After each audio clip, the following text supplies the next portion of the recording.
The storm arrives, both in the heavens and on the seas. Admiral Rio's Red Seal fleet, a flotilla of heavily armed merchant ships, anchors off the coast of Nagasaki, their crimson sails glowing like embers against the horizon. His offer to Anjin-san, escape Japan and carve an empire across the seas, hangs in the air like a blade poised to fall. But Anjin-san, torn between survival and honor, hesitates. "I've carved my place here," he mutters, staring at the burning map of Nagasaki left by Emiko. Rio laughs, his voice booming over the waves. "You've carved nothing but your own grave." Meanwhile, Takeshi rallies what remains of his fractured forces at Osaka Castle. The Emperor's retreat has left a power vacuum, but Takeshi's claim to the shogunate is contested by every surviving clan lord. Princess Hana emerges as his closest advisor, her sharp mind and political cunning proving invaluable in brokering fragile alliances. Yet she hides a secret. Emiko's betrayal weighs heavily on her heart, and she clutches the lock of her own hair that Emiko left behind as both a warning and a promise. As dawn breaks, news arrives that the Northern Coalition, now led by Lord Morioka, who has assumed Katsuro's mantle, has allied with remnants of the Iko-Iki rebels. Their combined fleet sails southward, intent on seizing Nagasaki and cutting off Takeshi's access to trade routes.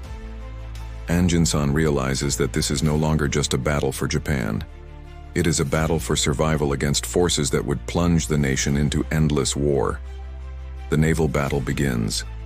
The Red Seal fleet becomes the last hope for Takeshi's faction. Anjin-san convinces Admiral Rio to join their cause by invoking both profit and honor. Win this war, and you won't just control trade, you'll control history. Rio agrees, but with one condition. Anjin-san must command the fleet in battle. Reluctantly, Anjin-san dons the armor of a samurai-turned-admiral, his European instincts clashing with Japanese traditions. As Morioka's fleet approaches Nagasaki Bay, it becomes clear that they have adopted tactics inspired by Portuguese naval warfare. Their ships are equipped with Hirokudama, bomb-like grenades, Haya, fire arrows, and grappling hooks designed to board enemy vessels in close combat. But Anjin-san has studied these methods during his time in Europe, and he has a plan.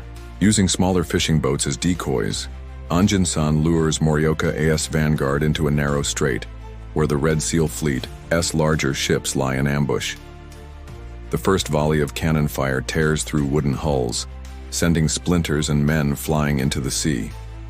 Yet Morioka's flagship, a towering Atakaboon reinforced with iron plating, plows through the wreckage, its crew chanting war cries as they prepare to board. Anjin-san orders his ships to form a defensive ring around Nagasaki harbor. The battle devolves into brutal melee combat as samurai leap from deck to deck with swords drawn.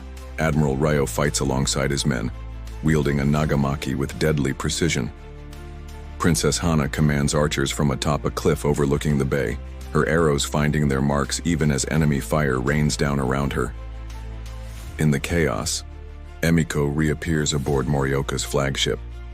She confronts Lord Morioka himself, revealing her true allegiance, or lack thereof. "You think you can control me?" she sneers before plunging a dagger into his chest. But her betrayal comes at a cost. Morioka's dying blow sends her tumbling into the frigid waters below.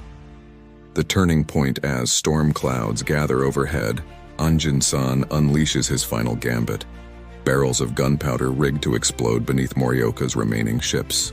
Using signal fires on shore, he times the detonations perfectly, creating fiery geysers that consume entire vessels in seconds.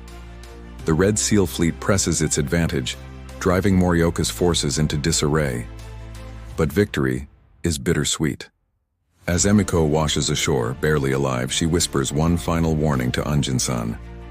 The Emperor, he never retreated. Before he can process her words, scouts report an imperial fleet approaching from the south, led by none other than Father Mateo's Christian converts aboard captured Portuguese galleons.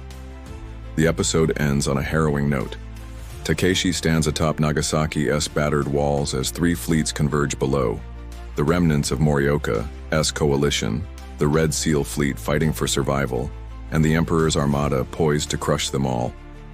Anjin-san stares at Emiko's lifeless body before turning to Admiral Rio. This isn't just war anymore. It's judgment. The tides turn once more. Like, if you're hooked on this epic clash of empires, subscribe for more twists and betrayals, and prepare for Episode 8. The Emperor's Wrath, where gods and mortals collide in one final battle for Japan's soul.